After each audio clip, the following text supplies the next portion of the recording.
All right, good morning. Here we are already at day 6. I'm super excited because we're doing something different today. We're going to be making cookies. I really like these. They're a triple ginger actually, cookie. I'm not really that into gingerbread. I like that you can construct things with gingerbread, like little houses, little like whole villages, people, like all of the ginger things. But I don't like eating it that much. It's not my favorite cookie.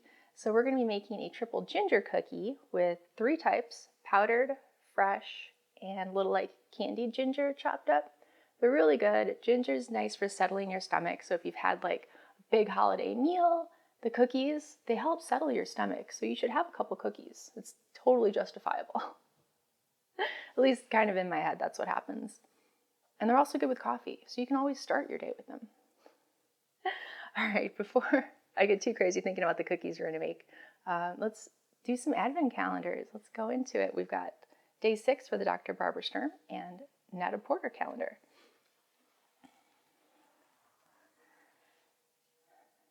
So we have kind of a big one for day 6 over here for the Dr. Barbara Sturm. Curious what this is going to be, because we've already had the cleanser.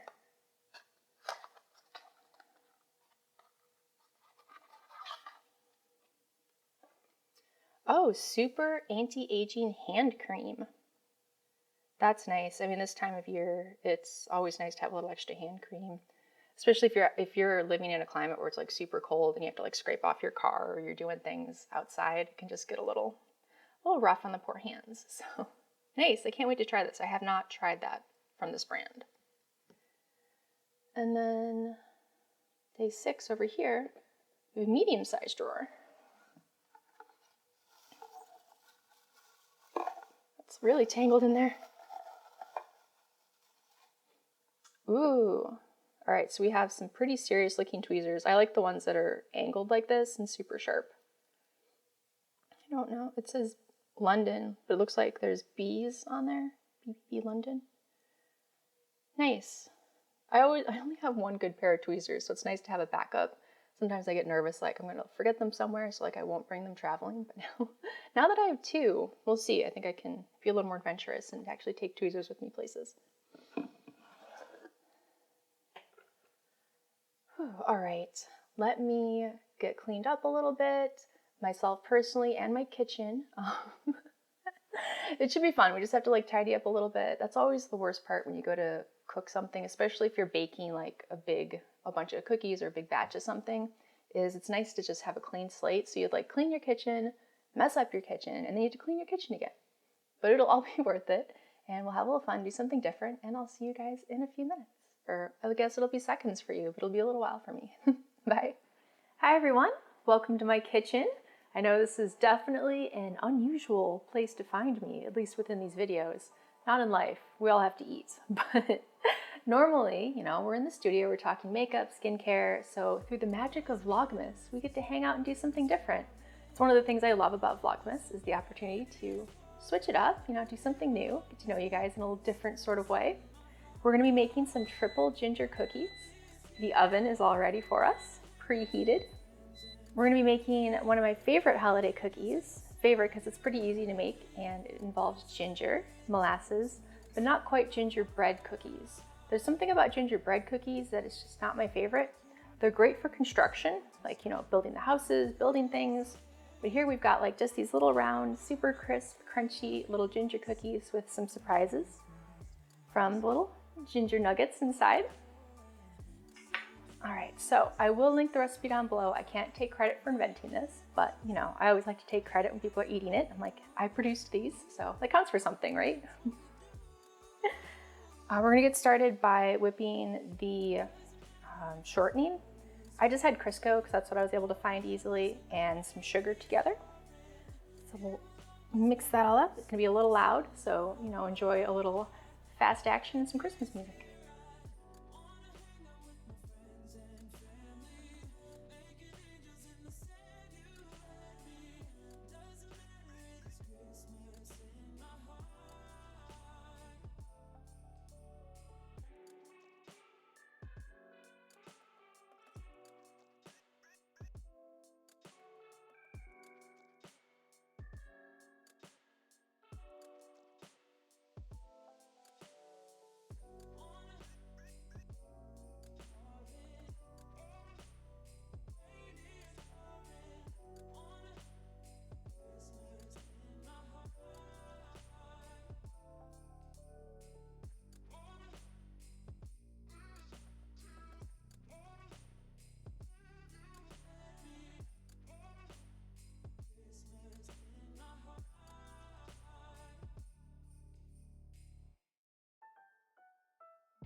All right, I think we have the shortening and the sugar whipped up nicely.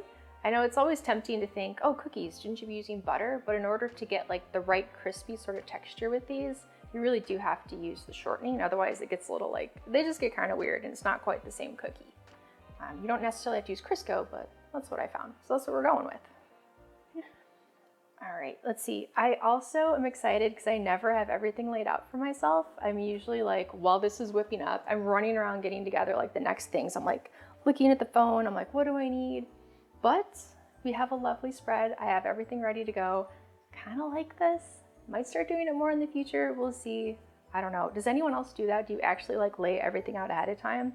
Do the mise en place? Or I need to take more French lessons. But yeah, we have everything set up. I don't know, I'm kind of a little jealous. I'll watch some YouTubers on like cooking channels doing that and I'm like, man, it looks so much easier. I don't know, that's not my daily life.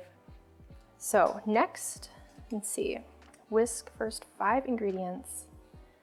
See, I hate it when recipes do this. They like snuck in the salt. So the other times I was making these cookies before, like one time I completely missed the fact that it said to put salt in there. But I snuck the salt in there this time. So we have our ginger, the ground ginger, which is the first part, and our triple ginger. Then we have some cinnamon, cloves, and then a little bit of salt. So we'll dump this in right away. Oh no, wait, that's not the first thing. I have to add the molasses and the egg. See, you guys are distracting me. It's the trouble with like cooking with friends or family. Sometimes you're talking to people, you get a little mixed up. Yeah, keep me on track, people. What are you doing? All right, so we have the molasses and we have the egg.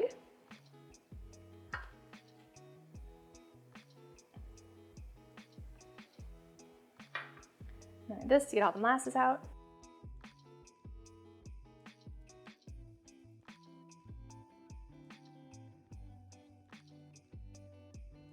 And we'll keep one of these around so we have somewhere to put the... This is just where the sugar used to be. To help keep it clean.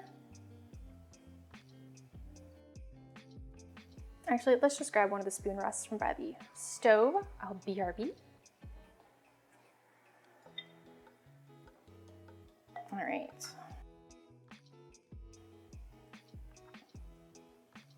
Make sure that's it. Molasses, egg, and the fresh ginger. One more thing. Come on, guys. You're supposed to be helping me out here. Next time we'll have to do this live so people can like yell at me in the chat. Be like, girl, the fresh ginger. How are they gonna be triple ginger cookies if all you have is ground ginger and ginger candy? Not that there's anything wrong with like just ginger candy in there. But yeah, so we have the fresh ginger. Whip that all up.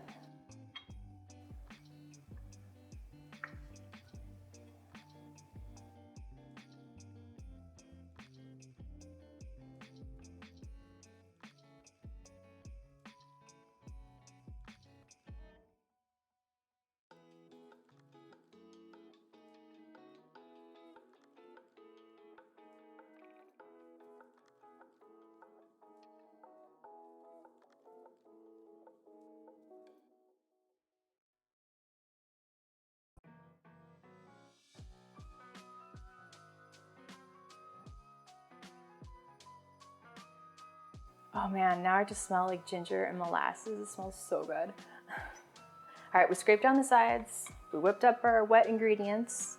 Now we stir in gently the third part of our triple ginger, the little ginger candies. I do buy these ahead of time. I used to like chop up candy ginger. It would take so long, so sticky, so annoying. So ever since I found these ginger chips, yeah, crystallized ginger chips, yeah, game changer, so much easier.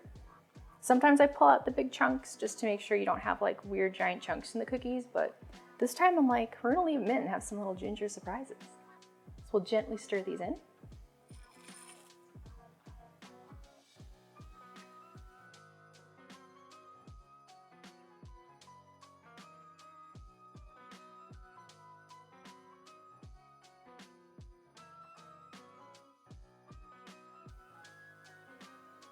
All right, one last scrape down before we add in the dry ingredients. Ideally, you mix it as little as possible once you have the flour in there, otherwise your cookies get kind of tough. It's a long time before I learned that one. Well, not long, but more years than it should have taken.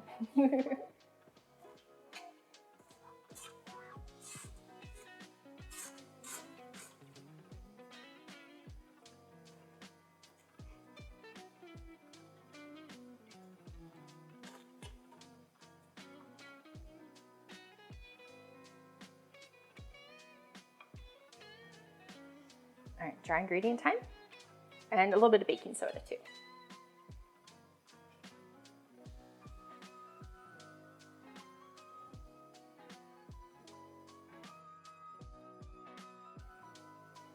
And then I just like to put in half the flour to mix it, just like for a little bit so it doesn't like fly everywhere. So we'll dump in half, get it going a bit, and then dump in the next half.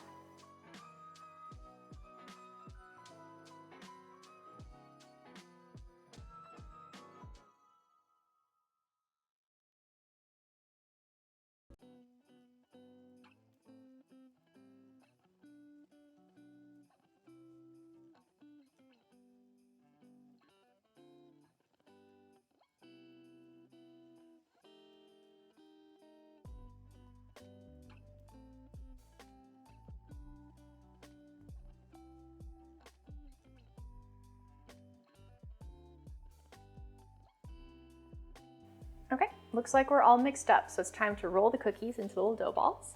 So I will get the bowl out, prepare a little bit of space for me, and be back in just a second. And we're back. I have moistened my hands by the sink, and we're ready to roll the dough balls. So the idea of doing that is it doesn't stick to your hands quite as much. And I found it really does do the trick. Just the initial moistening does seem to be all you need.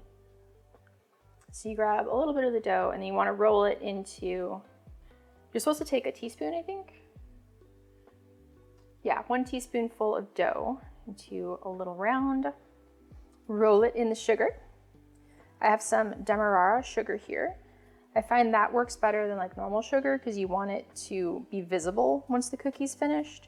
If the sugar crystals are too little, then they tend to kind of disappear into the cookie while it's baking. But these will still be there and they look super cute when they're done.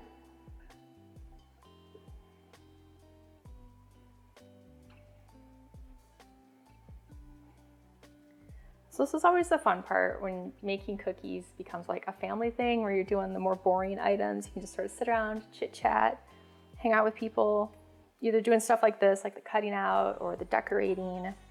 Depending on the cookie, you're either decorating before you bake it or afterwards. It's a good way to keep kids busy because like they're off school for a while. So I know we like kind of turned into a little cookie factory just to keep us occupied when I was little. And then we would give like the cookies as part of Christmas presents to family and neighbors. What were some of your guys' favorite cookies to make as a kid? Or the ones that you just had to make over and over again? The favorite cookies are always the one Grandma makes, I've got to say. My grandma made the best cookies. I don't think it was by accident either. I think like after 50 years of making cookies, you just get really good at it. I don't know how long it took her, but she'd always have so many cookies in the freezer when we'd come visit. And then she's just like, take some out, put them on a plate. Of course, we knew where the cookies were stashed. So if the plate ever ran out of our favorite, we'd just sort of like sneak into the back where the freezer was and get some. All right, I'm doing my best to keep these all the same size because that way they'll cook evenly, but it's challenging. Like as I go through, I tend to make them like a little bigger because I feel like I'm close to done and I get like excited to be done. So the cookies get like a little big, but we're gonna try to restrain ourselves and do our best. Until they make a cookie rolling robot, you know, there are gonna be some variations. Also for activities like this, I like to have a Christmas movie on. I always like kind of the older Christmas movies. I haven't been super into some of the newer ones. Mostly because I haven't watched a lot of movies like at all lately. So I'm a little behind. I would love to know, I know like Hallmark and Netflix have gone to like full Christmas movie production mode and there's like a bunch of Christmas movies on there. So let me know which ones are good because I'm behind and your girl needs to catch up. Because like I can't just talk about, oh yeah, remember White Christmas or Holiday Inn or A Miracle on 34th Street? Like as good as those are, I need some more modern ones. I think the most modern Christmas movie I've really enjoyed has been like Scrooged or maybe Die Hard. I need some newer ones. I'm trying to think. There have to be some I've seen that are newer. Yeah, I don't know. So yeah, do I need to see A Prince for Christmas is basically the ask. I like the idea of something kind of mindless because you're also focused on rolling your cookie doughs into like symmetrical little round balls or cutting out your cookies nicely so you don't have like crazy shapes. Or using a cookie press. I really want to get good at using the cookies that come out of the cookie press. That always looked like so much fun to use as a kid. I don't know. I feel like I'm so close to being able to put them 2 inches apart, but if I put like a 5th one there, it's not gonna be quite enough space. That's all right. If we need a 3rd cookie sheet, we need a 3rd cookie sheet. That's all good where cookies are concerned. And if there's extra cookie dough, someone will probably eat the extra cookie dough. It's not necessarily my favorite because I'm a little weird. I'm all about the brownie batter. Oh my gosh, I will eat brownie batter. So it isn't just about like, oh, there's raw egg, I don't want to eat dough. No, it's not my favorite. Brownie batter, on the other hand.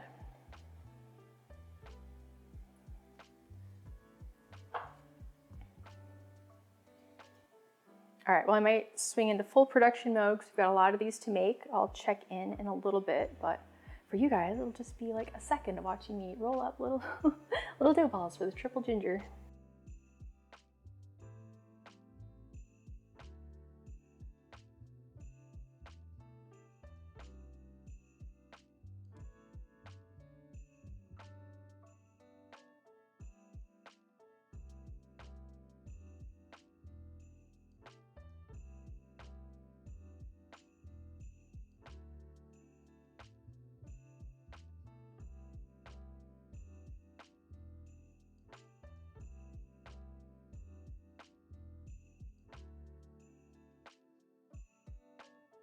Okay, tray 1 is complete. I think we have 1 or 2 little chunks in there that are a little extra big, but that's fine. I have a hard time pulling out exactly 2 teaspoons to roll it, so I feel like they're all a little small. That's okay. I think we'll do like maybe a little over 2 trays. We'll see how ambitious we're feeling. So let's get this out of the way and start the next.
All right, we have our final tray. They're a little bigger. I thought at one point, you know what? We were just kind of committed. They're all gonna be a little bigger. So hopefully they're all around the same. I think like the first 2 or 3, I was, doing it kind of the normal size, but it's fine because we already put the first tray in the oven and now this tray is gonna go in by itself so it can cook a few minutes longer if necessary. Also, since my first tray, they are a little smaller, the recipe says 15 minutes. I just said 13, so we're gonna check on them and see how they're doing. Should just be a few more minutes and we'll see you guys in a moment.